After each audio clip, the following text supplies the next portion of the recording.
So it's like you're being abandoned. One woman struggled to stay alive as she waits for a transplant. Any delays in medication or any holds would just make that journey even longer. More than 300 drug shortages are leaving some patients searching for treatment. And the Aqua Disco that's helping children with complex disabilities.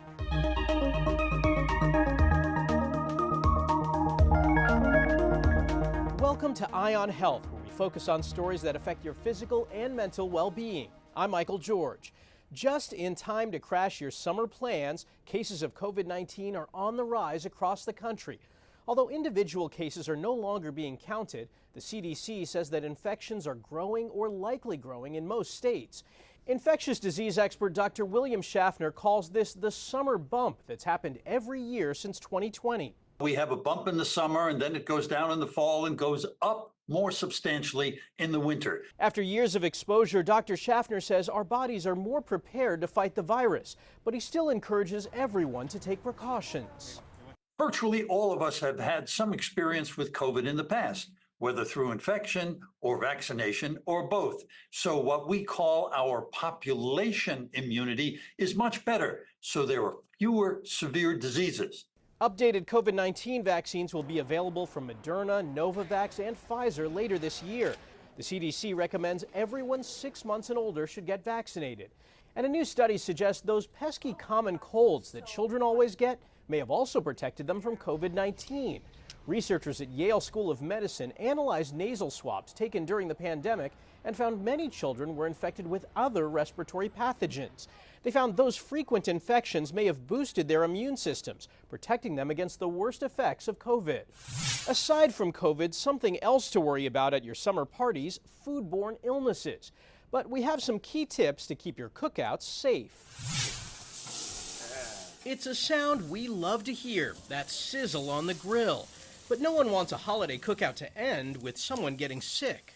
The CDC estimates there are about 48 million cases of foodborne illnesses in the U.S. every year, with 128,000 hospitalizations and 3,000 deaths. During the summer months, rates of foodborne illness increases. USDA food safety specialist Kenneth King says there are ways to prevent that from happening, starting with properly cooking meat and poultry. The only way to know your meat and poultry is fully cooked is by using a food thermometer to measure its internal temperature. Experts also say to thaw meat or poultry first, marinate in the refrigerator, keep raw meat and poultry separate from other foods, and keep the smoker and grill at a safe temperature. For grills, you can do 300 degrees as well. Always start with a clean grate, getting rid of any built-up grease and burnt food. One of the biggest factors in foodborne illness is simply the heat. Above 90 degrees, food that's left out can spoil faster and potentially make you sick. We have a rule: keep your hot foods hot and your cold foods cold. Use a slow cooker or chafing dish to keep things warm, and put salads or cold foods on an ice tray. Please keep an eye on that ice to make sure you're switching it out as the ice melts. Tips to keep your cookouts safe and delicious. There's new hope for people living with Alzheimer's, a disease affecting almost 7 million Americans. The FDA approved a new treatment designed to slow the progression of early symptomatic Alzheimer's disease. It's called donanemab and will be available under the brand name Kisunla in just a few weeks. CBS News Chief Medical Correspondent Dr. John LaPook has details. This is the second drug available for Alzheimer's patients with early symptoms. It works by using an antibody to remove amyloid plaques that damage the brain, and it slowed cognitive decline overall by about 22% over 18 months. Now, it did not reverse the decline, but this is still exciting to me because previous trials over the years that have tried removing amyloid have not worked. And it's probably working now because more advanced brain scans can pick up the disease earlier, so the drug can be given much sooner. Now, in terms of side effects, major side effects include temporary swelling and bleeding in the brain, which did cause 3 deaths. That was less than 1% of patients. And in terms of costs, it's going to be covered by Medicare Part B, but for other patients, it will depend on their insurance and the length of treatment. Eli Lilly estimates the list price to be about $32,000 a year. Dr. John LaPook, CBS News, New York. Staying on the topic of brain health, the Alzheimer's Association says worldwide 55 million people are living with Alzheimer's and other dementias. Here in the U.S., older black Americans are twice as likely as older whites to have the disease. And while Kisunla and a similar Alzheimer's drug, Leqembi, are not cures, nearly half of black Americans believe that if or when one does emerge, it will not be distributed fairly. For more on how to take care of our brain health, I spoke with Dr. Sharon Brangman, a trustee of the McKnight Brain Research Foundation. Why are we seeing higher rates of things like Alzheimer's and dementia in people of color? When we're talking about cognitive health, we're talking about the way our brain works, our brain power, and how it helps us think about things. And for Black and brown people, the rate is higher because many of the risk factors for Alzheimer's disease are higher. So for example, hypertension, diabetes, high cholesterol levels are all risk factors. But we're also finding out the role stress can play. And chronic stress over many years kind of wears out your brain. And there's many ways that people experience stress, and there's emerging research about the role that discrimination and racism may play in this as well. I wanted to talk about that because we've done many stories about disparities in healthcare when it comes to people of color. Does that play a role also? The few genes that change our skin color do not change our biology at all.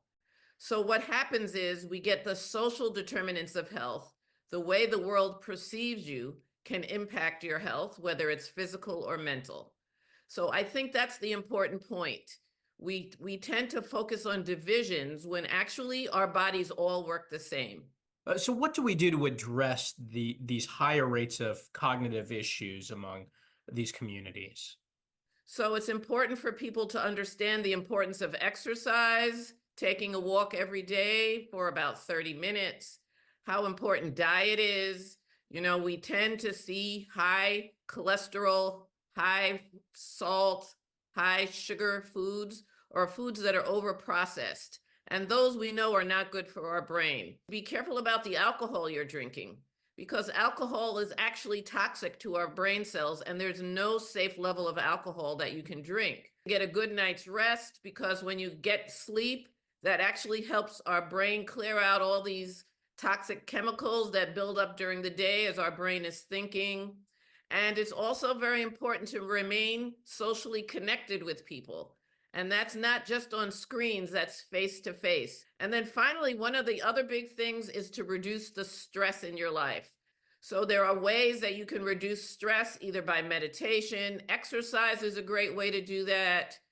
Maybe get talk therapy. But we have to find a way to try to reduce our stress levels, because we know that wears out your brain over time. Are there warning signs for some of these cognitive issues that people should be mindful of? For most of us, if we can't find our cell phone or our glasses, if we sit down for a few minutes, we can generally retrace our steps and find that item. And that's because we're on overload. There is so much information out there in the world to process. And our culture really gives a lot of value to doing many things at once, but our brains were only meant to do one thing at a time. Well, doctor, thank you so much for joining us. It's an important topic. We appreciate your time. Thank you for having me. Black women are more likely to die from most types of cancer than other women. To find out why that is, the American Cancer Society is launching a decades-long initiative and calling on black women from all walks of life to join in. Registration for the Voices of Black Women study is open right now across 20 states and Washington, D.C. at voices.cancer.org. Danya Backus has details. Madeline Long and her daughter Chanel Wade have a personal connection to cancer. Madeline is a breast cancer survivor. Chanel carries the BRCA gene, putting her at high risk for the disease. When I turned 25, I had to do checks every year for breast cancer. So it just makes it very real. It's why the mother and daughter are calling on black women to be a part of the American Cancer Society's Voices of Black Women, the largest ever study of cancer risk and outcomes in black women in the United States. 100,000 black women is who we're aiming to partner with. Dr. Alpa Patel is the Senior Vice President of Population Science at the American Cancer Society. There are really unique barriers to access to preventing a cancer, detecting, treating, or surviving a cancer that Black women face. This study is observational and for about 30 years will collect data from Black women ages 25 to 55 who have never been diagnosed with cancer, examining things like behaviors, environment, and lifestyle. How is it applied later? What this tells us is what is driving poorer health outcomes, particularly for cancer for Black women, and now we have some actual targets for intervention. Chanel is taking part in the research for her family. If we can look at it and point to where the differences are, we can take a proactive step even before we get to the place where we need the radiation, the chemotherapy, and all these other things. This is what prevention really looks like. And so when we talk about healthcare disparities, this is how we bring down the numbers. Prevention that could help save future generations. Danya Backus, CBS News, Los Angeles. Coming up, why health officials are concerned about another rise in Mpox cases and what needs to be done to solve the country's massive drug shortage.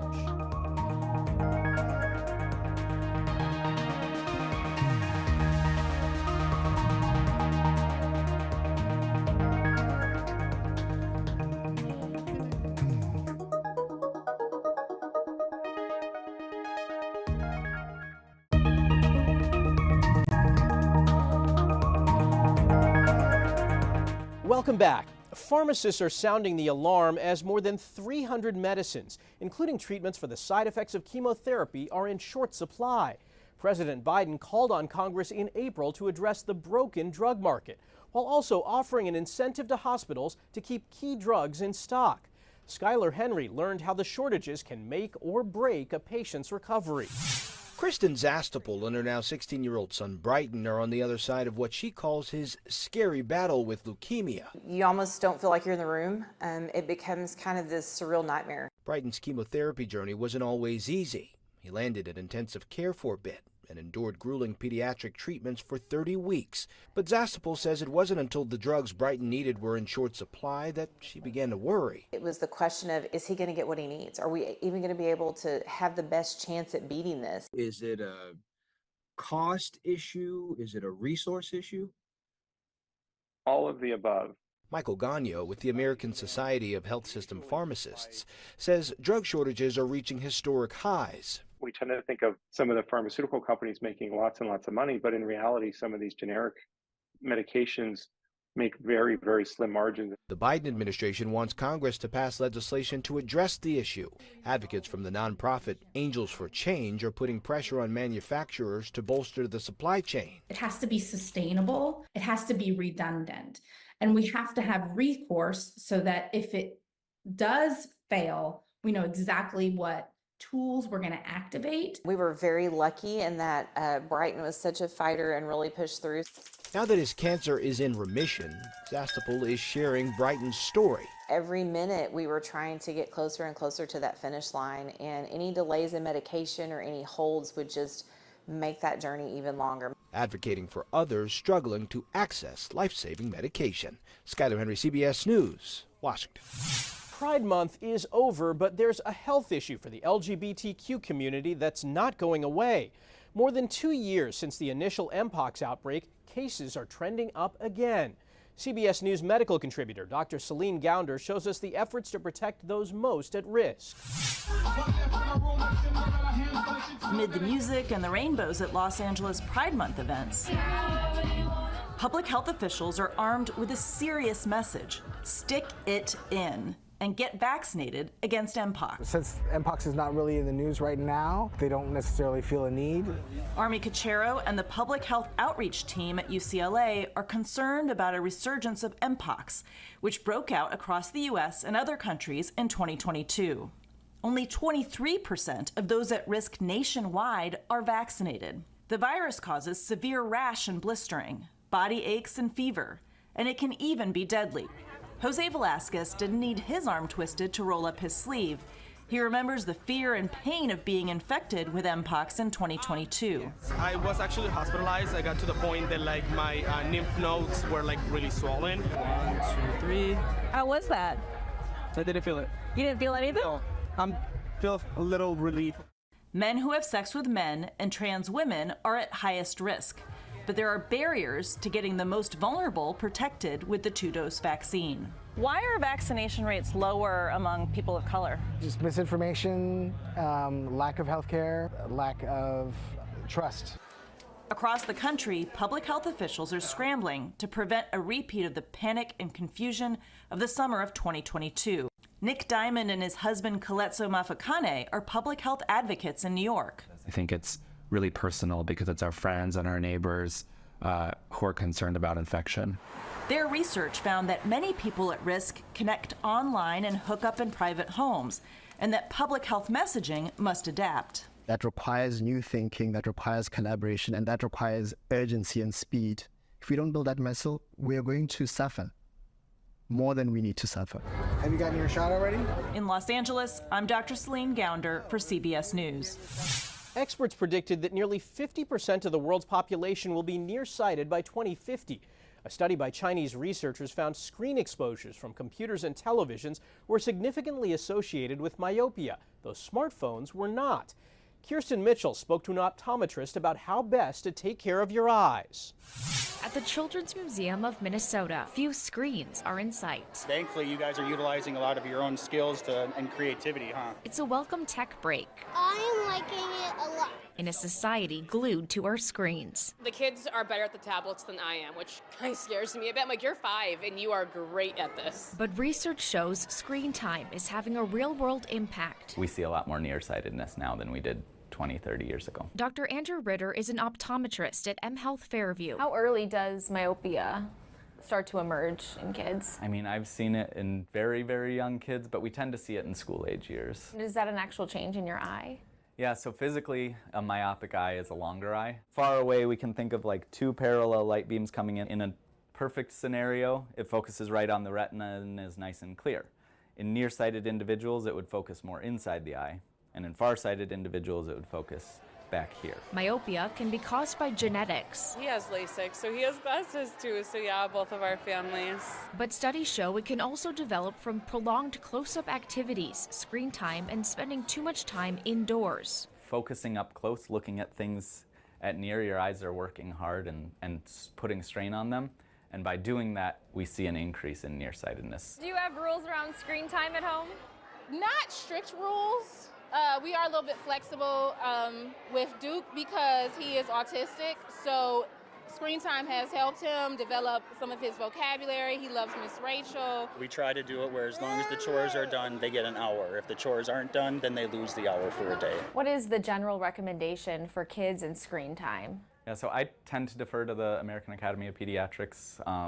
Under 2, basically FaceTime with grandma and not much else. We have family that lives in Michigan, so we will FaceTime with them. Over that, be consistent, try to get as much outdoor time as you can, especially in the summer. There are ways to prevent and possibly slow the progression of myopia. So if they're reading in the dark, try to get them a good light so they're not so strained there. And then just taking breaks occasionally. We call it the 20-20-20 rule. Every 20 minutes, look 20 feet away for 20 seconds. Something we can all do at any age. Kirsten Mitchell, CBS News, Minneapolis. After the break, how one family is holding on to hope as they wait for a second double lung transplant. And one man is spreading breast cancer awareness all year long.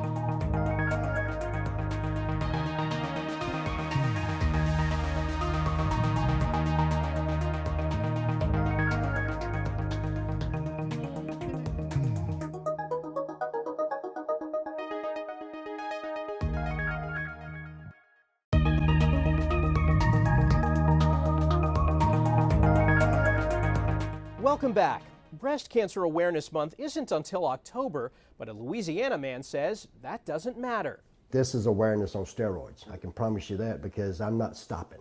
Robert Tolbert calls himself Mr. Full-Blown Pink as he wears the official color of breast cancer awareness every single day of 2024. Because nobody's going to go up to a stranger with no pink on and start talking about breast cancer. For several years now, the tool salesman has been encouraging cancer survivors to share their stories to help others battling the disease.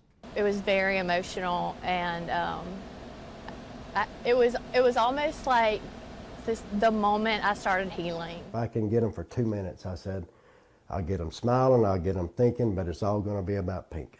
Now, with less than half the year left, Tolbert says he still looks forward to wearing pink and connecting with new people every single day. A disability charity in London has set up an Aqua Disco that helps children with complex disabilities get active, stay healthy, and socialize. The sessions feature a lighting system, inflatable props, and even Taylor Swift songs. In this video put together by our partners at the BBC, family members and charity workers say the program helps children thrive.